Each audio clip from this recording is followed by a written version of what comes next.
VD. Satheesan മികച്ച ഒരു electoral പെർഫോമറാണ്, അദ്ദേഹം ഇലക്ഷൻ സ്ട്രാറ്റജിസ്റ്റാണ്. അതൊക്കെ നമ്മൾ സമ്മതിക്കുമ്പോൾ പോലും അതിനും അപ്പുറത്തേക്ക് മുതിർന്ന നേതാക്കളുമായി ആ രീതിയിൽ അദ്ദേഹത്തിൻ്റെ ശൈലി ഇപ്പോഴും അദ്ദേഹത്തിന് ബുദ്ധിമുട്ടുണ്ടാക്കുന്നു.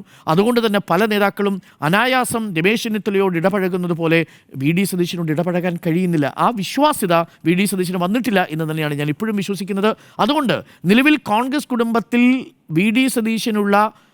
സതീശനും നമ്മൾ രമേശ് ചെന്നിത്തലയും നേതാക്കന്മാരുടെയും ഒപ്പം അണികളുടെയും ഒക്കെ പിന്തുണ വെച്ച് നോക്കിക്കഴിഞ്ഞാൽ ഇപ്പോഴും രമേശ് ചെന്നിത്തലയുടെ തട്ട് താണു തന്നെ ഇരിക്കും. അതിലൊരു സംശയവുമില്ല. കാര്യം മറുഭാഗത്ത് അദ്ദേഹത്തിൻ്റെ ആറ്റിറ്റ്യൂഡിൽ ഇഷ്യൂ ആണ് പ്രധാനമായിട്ടും ഉള്ളത് എന്നാണ് ഞാൻ മനസ്സിലാക്കുന്നത്. അത് കോൺഗ്രസിനെ സംബന്ധിച്ച് ചെറുതല്ലാത്ത ഒരു തലവേദനയും ഉണ്ടാക്കുന്നുണ്ട്. എൻ്റെ പ്രഡിക്ഷൻ ഇതാണ്: 2026 ഏതെങ്കിലും കാരണവശാൽ UDF അധികാരത്തിൽ വരുന്നൊരു സാഹചര്യം ഉണ്ടായാൽ 2 പോസിബിലിറ്റിയാണുള്ളത്.